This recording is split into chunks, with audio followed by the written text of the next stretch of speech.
Estamos de regreso en América Noticias junto a La Resistencia con Miguel Cosío.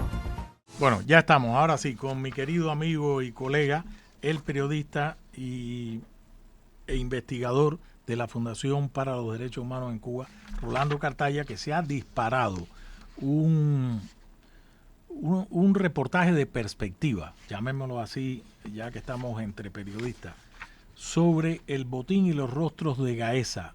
Dice, él titula así su trabajo: El botín y los rostros de Gaesa, el corazón cleptocrático del régimen cubano. Más adelante lo define y me parece que esa es la definición, que Gaesa es un estado dentro de otro estado. Tremendo trabajo, usted lo puede leer ahí en Martí Noticias, amplio, puntilloso, puntual, con datos, con historia, cómo nació, cómo se expandió, quién es quién, cuáles son las empresas que conforman ese conglomerado militar del que Marco Rubio acaba de decir que ayer, anoche, en Hannity, que los cubanos están comiendo basura en la calle mientras la élite militar controla todo el dinero. Bienvenido, Rolando, un saludo. Igualmente, Miguel, muchas gracias por invitarme. Oye, Siempre es un placer. Rolando, vamos a empezar con tu trabajo, porque yo creo que me puse a pensar hoy cuál es la mejor manera de llevarle a nuestro público, a nuestra audiencia, que quizás no haya leído tu trabajo en Martí Noticias, cómo explicarlo. Y la pregunta que te hago es medio tonta, pero me gustaría que ilustrara qué es Gaesa, cómo nació y qué empresas lo componen, antes de llegar a el tema del dinero, que ahí está muy bien expuesto. Bueno, Gaesa surgió en los años 80.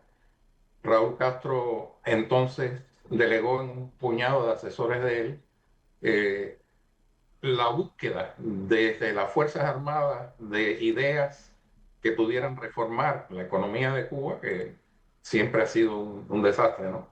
Raúl Castro, por lo menos, siempre tuvo la reputación de ser un poco más práctico que su hermano Fidel.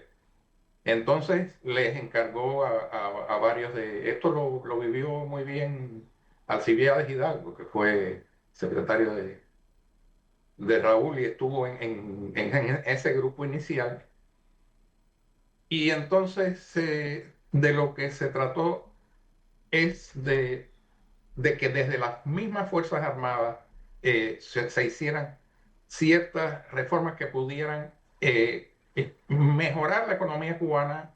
Lo único que eh, esto devino en prácticamente un pulpo. O sea, un pulpo en el sentido de que todas las fuentes de divisas de Cuba fueron controladas por Gaesa. Empezó con el general Julio Casa Regueiro, que había sido contador de un banco y al que Raúl Castro lo mencionaba cada rato entre ese grupo de asesores, porque era un hombre, bueno, pues ahorrativo, que buscaba la manera de mejorar los costos y eso. Y al lado de Julio Casa Regueiro, y por cierto de Amadito, el José Amado, no me acuerdo el apellido de José Jorge Amado Amado, ahora. Jorge Amado Ricardo Guerra. Exacto, Amadito, que estuvo también en el nacimiento de Gaesa.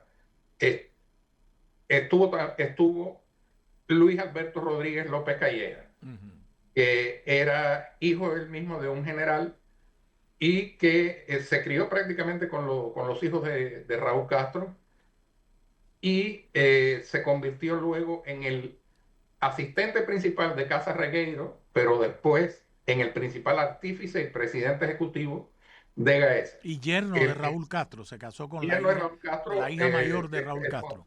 esposo de Débora, sí, Débora Castro, Castro Espín.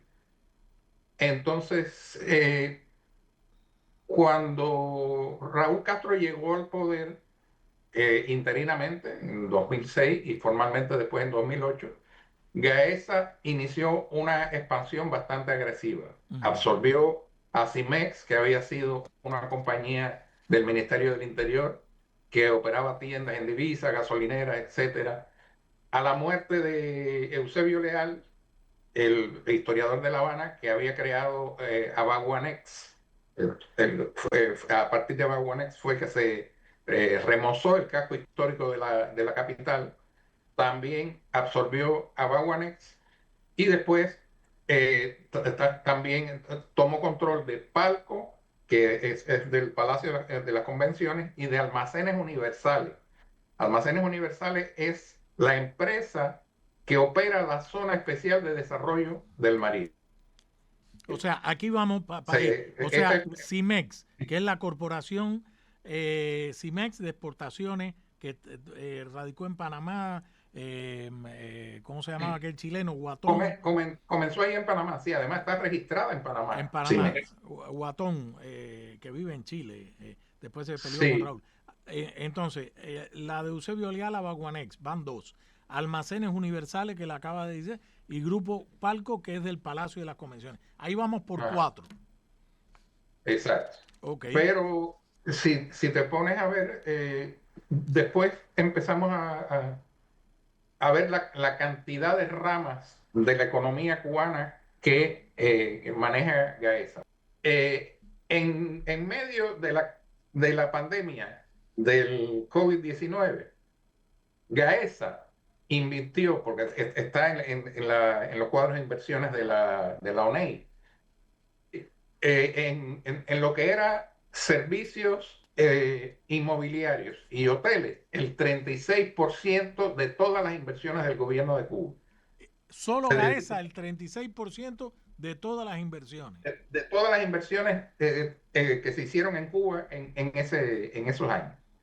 En comparación, solamente alrededor de un 2,9% de las inversiones se dedicaron a la agricultura, el 1,9% a programas de salud y asistencia social, estamos hablando en medio de la pandemia, No. y el 1,3% a la educación.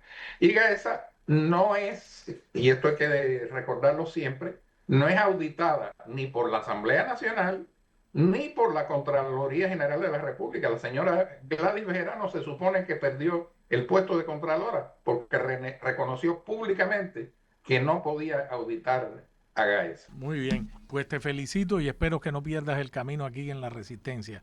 Y te lo agradezco, por supuesto.